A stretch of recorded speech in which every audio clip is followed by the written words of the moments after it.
ముందే కూస్తే అది కుక్కరొక్కో కాదు, అది ఇంకేదొక్కో అవుతుంది. రైట్ సార్, ఇంకొక చివరి వార్త, ఒక ముఖ్యమైన వార్త ఇది. ఏపీ పాలిటిక్స్లో గత వారం 10 రోజులుగా వస్తుంది. షర్మిల కాంగ్రెస్ పార్టీలోకి చేరబోతుంది.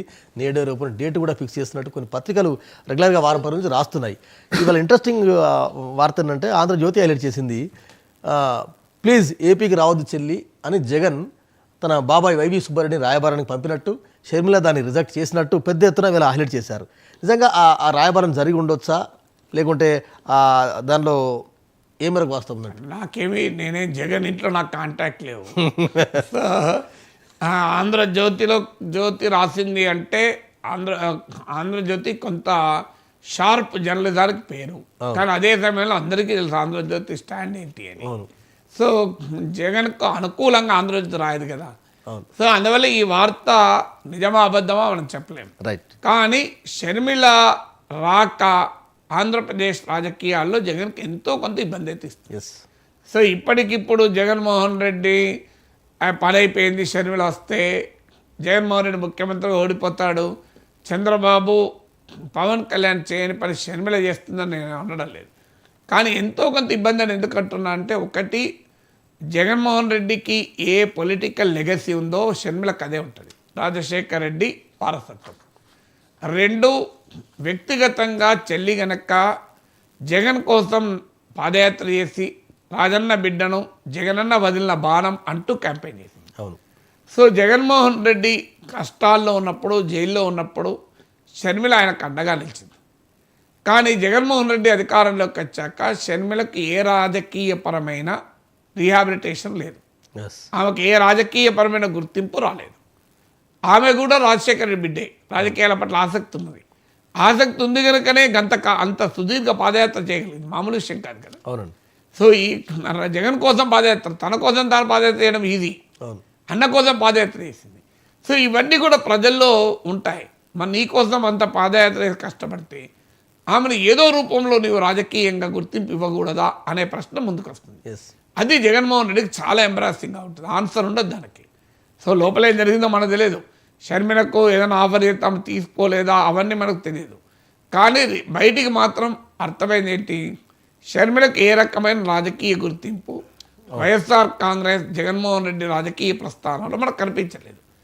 మరి ఈ ప్రశ్న రేపు షర్మిల వెళ్ళి అడుగుతుంది, అన్న కొరకు నేను పాదయాత్ర చేశాను కానీ నన్ను ఎందుకు రిజోన్ చేసుకున్నారు అని. సో అది ఒక పవర్ఫుల్ క్వశ్చన్గా వస్తుంది. తర్వాత ఇంకో పర్సనల్ ఎంబరాస్మెంట్ అంటే తల్లి. ఇప్పటి వరకు విజయమ్మ చాలా క్లియర్గా బిడ్డ వైపు ఉన్నారు. ఆమె వైఎస్ఆర్ కాంగ్రెస్ గౌరవాధ్యక్షురాలు పదవికి కూడా రాజీనామా చేశారు. షర్మిల వైఎస్ఆర్ తెలంగాణ పార్టీ ప్రయోగంలో కూడా ఆమె కీలక భూమిక పోషించారు. అనేక సందర్భాలు ఆమె జెండా ప్రారంభించారు.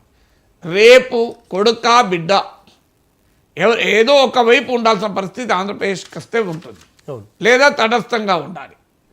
అప్పుడు విజయమ్మ గారు ఎటువైపు ఉంటారు? ఇప్పటికే బిడ్డ వైపు వచ్చారు కదా. ఆమె బిడ్డ వైపు ఇప్పుడు తెలంగాణ రాజకీయాల్లో బిడ్డ వైపు ఉన్నారు క్లియర్గా.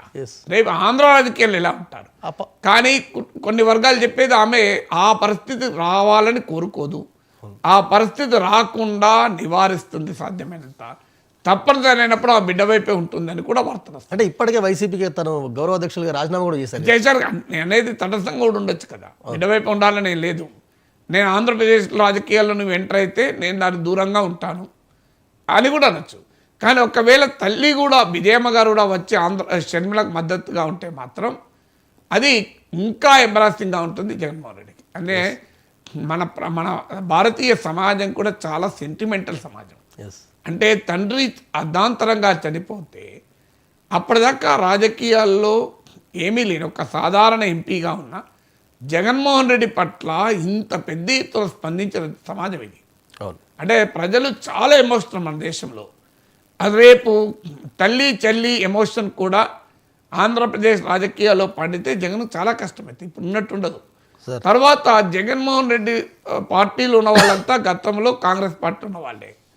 వాళ్ళు రేపు షర్మిల కాంగ్రెస్ పార్టీ నాయకత్వం వహిస్తే కాంగ్రెస్తో చేరటానికి ఉన్న ఏకైక అడ్డంకి రాజశేఖర్ రెడ్డి కుటుంబానికి ద్రోహం చేశారు అని జగన్మోహన్ రెడ్డి ఇప్పటి వరకు కాంగ్రెస్ పైన టార్గెట్ చేయగలుగుతున్నాడు. రేపు రాజశేఖర రెడ్డి కుటుంబంలోనూ ఒక బిడ్డ వెళ్ళి కాంగ్రెస్ పార్టీలో చేరింది అనుకోండి, కాంగ్రెస్ పార్టీ పైన వైఎస్ఆర్ కాంగ్రెస్ చేసే విమర్శలో అర్థం ఉండదు. సో అందువల్ల ఈ ఫ్యాక్టర్స్ అన్నీ కూడా ఉన్నాయి, అనుమానం లేదు. సో అందువల్ల జగన్మోహన్ రెడ్డికి ఆ మేరకు పర్సనల్ అండ్ పొలిటికల్ ఎంబరాస్మెంట్గా ఉంటుంది కనుకనే బహుశా కుటుంబ సభ్యులతో రాయబారాలు చేస్తే చేయొచ్చు, దాన్ని కొట్టిపారేయలేం మనం. వైవి సుబ్బారెడ్డి వాళ్ళు వెళ్ళారు అంటే ఇప్పటికే. ఎవరైనా చేయొచ్చు, ఎందుకంటే ఇబ్బంది అయితే ఉంటుంది. ఎస్ ఎన్నికల్లో ఓట్లు ఎంత మేరకు ఎఫెక్ట్ అవుతాయన్న తర్వాత సంగతి, కానీ ఆ పొలిటికల్ అండ్ పర్సనల్ ఎంబరాస్మెంట్ అయితే తప్పదు. ఎస్ అంటే వాళ్ళ మధ్య జరిగిన సంభాషణ కూడా హైలైట్ చేసిండు. అంటే మేము రోడ్డున పడితే ఇన్నాళ్ళు పట్టించుకోలేదు, నేను ఎంతో మానసిక క్షోభ అనుభవిస్తున్నా, ఇప్పుడు జగన్కి ఇబ్బంది అవుతున్నా నాయకు వస్తున్నారా, ఏ ముఖం పెట్టుకుని వచ్చారనేది. అవన్నీ నేను ప్రత్యక్ష సాక్షి కానప్పుడు కామెంట్ చేయలేను కదా. అలాగే మాట్లాడారని నాకు తెలియదు. ఎస్ అది ఎలా మాట్లాడారన్నది స్పెసిఫిక్గా నేను చెప్పలేను. ఎస్ నేను చెప్పేది పొలిటికల్ ట్రెండ్ చెప్పగలుగుతాను తప్ప ఎస్ ఎస్ వైవి సుబ్బారెడ్డికి షర్మిలకు మధ్య జరిగిన సంభాషణలో ఆంధ్రజ్యోతి విలేకరు అయితే ఉన్నాడు, ఏ పత్రికా విలేకరు ఉండడు. అది ఎవరు చెప్పాలి? షర్మిల అయినా చెప్పాలి, ఎస్ వైవి సుబ్బారెడ్డి అని చెప్పాలి. అవును మరి ఆంధ్రజ్యోతికి ఎవరు చెప్పారో నాకు తెలియదు, నాకైతే ఎవరు చెప్పలేదు. రైట్. అంటే ఓవరాల్గా రైట్ మీరు అన్నట్టు కొంత ఏపీ పాలిటిక్స్లో షర్మిల కుదిపోతుంటుంది, కానీ ఫ్యామిలీలో కూడా ఇంత ఇంత భారీ కుదుపు ఉంటుందా? ఫ్యామిలీలో కూడా ఇంత భారీ కుదుపు ఉంటుందా? ఆటోమేటిక్గా ఉంటుంది కదా. ఇప్పుడు కుదుపు లేనిది ఎందుకు షర్మిల వెళ్ళి కాంగ్రెస్ పార్టీలో చేరుతుంది? Yes. ఆ వైఎస్ఆర్ కాంగ్రెస్ పార్టీలో ఉండాలి కదా. కాంగ్రెస్లో చేరుతుంది అంటేనే మీనింగ్ అది కదా. Yes sir. Same time sir Congress కమ్యూనిస్టుల పొత్తు అనేది ఏపీలో ఉంటుంది అనేది కొన్ని అది ఇప్పటికి ఇంకా ఎవరితో పొత్తు పెట్టుకుంటారో స్పష్టత లేనప్పుడు ఇప్పటికిప్పుడు కామెంట్ చేయలేము. ఎందుకంటే ఇప్పటికైతే సిపిఐ టీడీపీకి అనుకూలంగా ఉంది అక్కడ. ఎస్ సో ఆడ కాంగ్రెస్ పార్టీ ప్రధాన పార్టీయే కాదు, ఇంకా పొత్తుల గురించి టూ ఇయర్లీ కదా. Yes right. అంటే వైఎస్ఆర్ టీపీ అధ్యక్షురాలుగా ఇక్కడ షర్మిల తెలంగాణలో ఉన్నారు, రాజకీయ పార్టీ పెట్టినారు, ఏపీలో యాక్సెప్టెన్స్ ఎట్లా ఉంటుందంటే? జ్యోతిషం నాకు తెలియదండి. ఎస్ ఆమె పార్టీ ఆమె ఇంకా ఏపీకి ఎంటర్ అయ్యారు, ఇప్పుడే నన్ను చెప్పండి, నేను ఎట్లా చెప్తాను. Yes okay, thank you very much sir. ఇది వాటి నమస్తే నాగేశ్వర్ కార్యక్రమంలోని ముఖ్యమైన వార్తలు, విశ్లేషణలు. రేపు మరో అంశంతో మళ్ళీ కలుద్దాం. అంతవరకు చూస్తూనే ఉండండి.